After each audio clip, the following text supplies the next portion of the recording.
When my pit crew deliberately installed my tires wrong during my last race, I realized my 15-year career at Indianapolis Motor Speedway was being sabotaged. But the footage my helmet camera recorded would destroy those trying to kick me out of the racing world. My name is Jake Sullivan, I'm 38 years old, and for the past 15 years I've been a professional racing driver in the NASCAR Cup Series, Indianapolis Motor Speedway, Daytona, Talladega.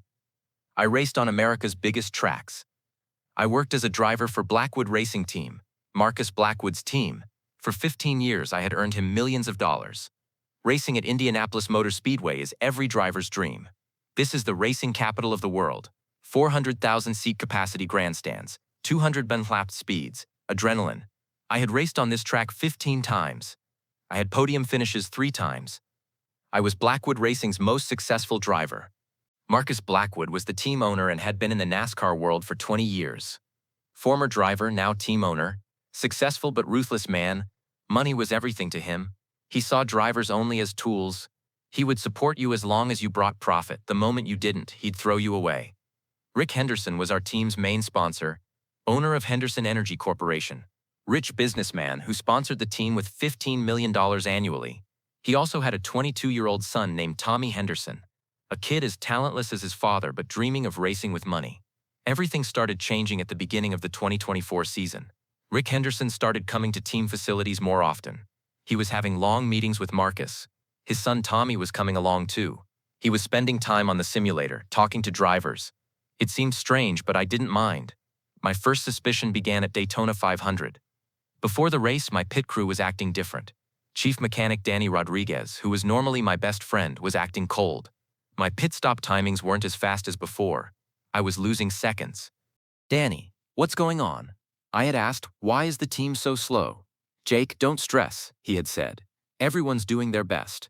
But I could tell from his eyes that he was avoiding something. We had been working together for 10 years. He knew me. Something was going wrong.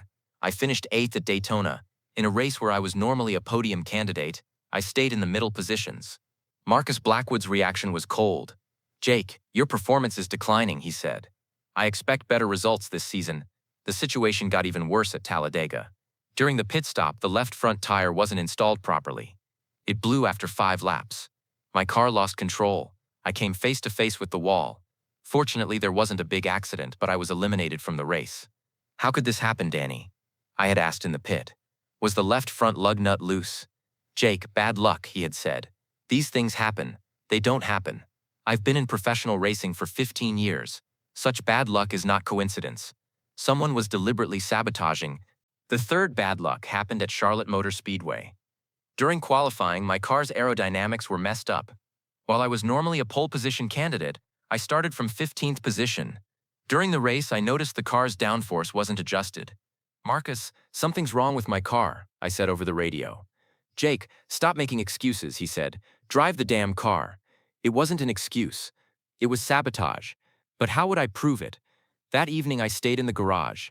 After everyone left, I examined my car in detail. Suspension settings were wrong. Tire pressure was low. Fuel mixture wasn't optimal. All of these were intentional. Then it occurred to me. My helmet camera. In NASCAR, all drivers have helmet cameras for safety. I also used an extra camera for my own safety. High definition with sound recording feature. It recorded everything that happened during pit stops. That night at home, I examined my helmet camera recordings. I watched the Talladega pit stop in slow motion. And I saw it. Danny Rodriguez had deliberately not fully tightened the left front lug nut. It was sabotage calculated to loosen after 4 to 5 laps. My heart rate increased. My 10-year friend had tried to kill me. Tire blowout at 200 mph could be fatal. Why? I rewound the recordings further back. Daytona pit stop.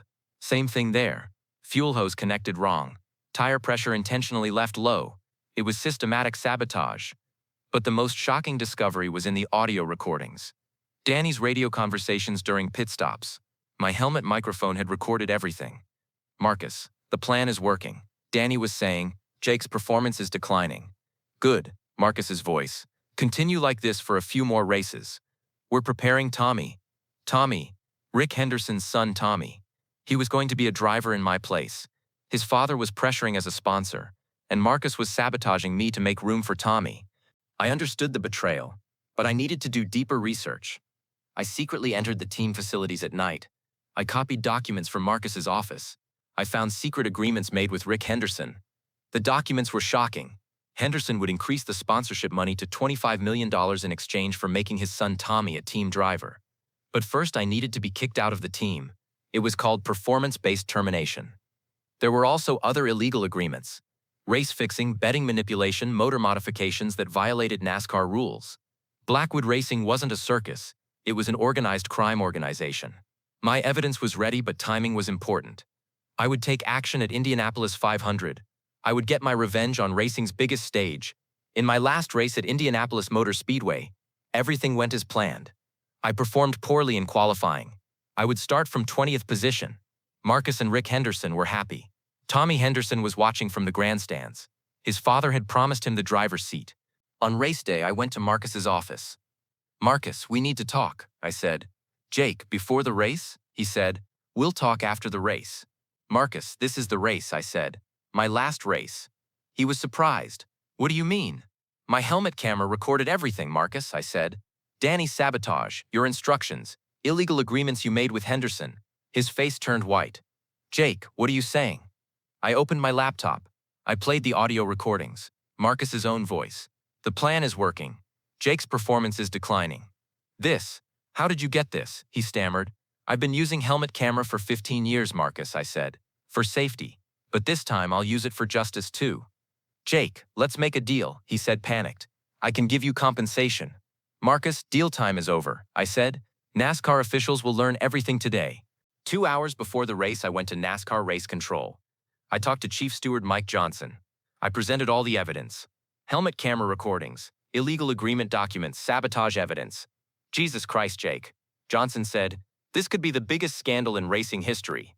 "Mike, I just want justice," I said. "They stole my 15-year career." An hour later, NASCAR officials raided Blackwood Racing. Marcus Blackwood, Danny Rodriguez, and Rick Henderson were arrested. Tommy Henderson's driver's license was canceled. The team was disqualified from the championship. The race continued, but I was no longer a Blackwood Racing driver. I raced as an independent driver. I finished third in that race. I reached the podium in the last race of my career. At the podium ceremony, I spoke into the microphone. "I've been racing on this track for 15 years, I said. Today, justice won the race. Marcus Blackwood got 5 years in prison. Sports fraud, conspiracy, attempted manslaughter. Danny Rodriguez got 3 years. Rick Henderson got 8 years, and all his assets were seized. Tommy Henderson's dream of becoming a driver was over forever." 6 months later, Hendrick Motorsports hired me. "Jake, you're a legend," said team owner Rick Hendrick. "You risked your career for integrity." My salary doubled. They gave me the best car. Next season, I won 4 races. I became a championship contender. At age 39, I had the most successful season of my career. After leaving Blackwood Racing, I showed my true potential. While Danny Rodriguez was in prison, he wrote me a letter. "Jake, I'm sorry," he had written. "I sold our friendship for money. Can you forgive me?" I didn't write back. It's not easy to forgive someone who tried to blow your tire at 200 mph, especially if he's your 10-year friend. Today, I still race. I'm 40 years old but still competitive.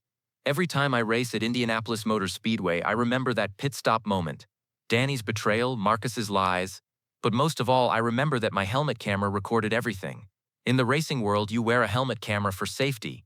I also used it for justice. Both save lives. It saved my life. When my pit crew deliberately installed my tires wrong during my last race, I realized my career at Indianapolis Motor Speedway was being sabotaged. The footage my helmet camera recorded finished them before the finish line. In NASCAR, being fast isn't enough to win. You also need to be smart. I was fast for 15 years, but I showed my real intelligence when I got my revenge. In racing, the finish line is everything. Marcus Blackwood couldn't reach the finish line, and I started a new race. And this time I won.